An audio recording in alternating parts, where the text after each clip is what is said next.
Kelopala ish bor, oilaga zo'r ish so'raganlarga oilaga zo'r ish bor. Oilaga 120 mingdan to 180 ming rublgacha.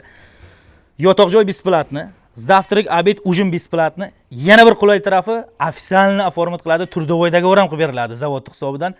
O'zbekistondan, Tojikistondan yangi borganlarga yoki granitsa perskat qilib kelganlarga patent ham qilib beriladi zavod hisobidan.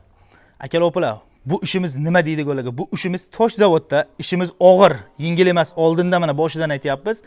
Yana bir narsasiki, hech qanday pasrinlik yo'q. Kattasi ruski, oyligingiz har 15 kunda kartangizga o'tadi.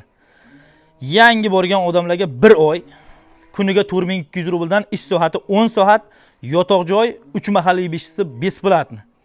Ikkinchi oydan ish ob'yomga bo'lgandan keyin quyganingizga olasiz. Eng kamida o'sha zavodda 120 mingdan boshlanadi oylik, to 180 ming rublgacha ishiga qarab oylik olinadi.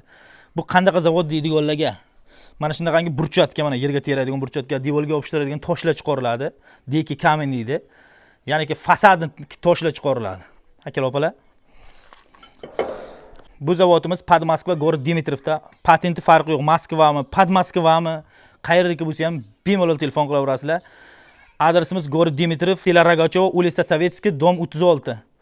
Akalar, shanba, yakshanba kuni Adil kadr ishlamaydi. Shuni hisobiga dushanba kunidan to juma kunigacha ertalab 9 dan kechqurungi 6 gacha bemalol borishlari mumkin. 6 dan keyin bormaylar, Adil kadr ishdan ketadi.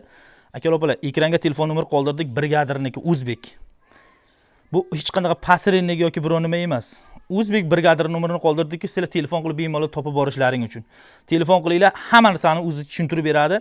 Akalar, kattasi ruski, hech qanday bitta pasrenlik yoki biror nima yo'q. Ishimiz og'ir. Negativ yozib o'tirmanglar. Sababiki, ish haqiqatan ham og'ir. Kimlardir borib ishlayapti hozir ham. Oldin ham chiqarganmiz bu ishni. Kimlardir og'irlik qilib ketib qolganlar ham bor. Biz to'g'risini aytamiz.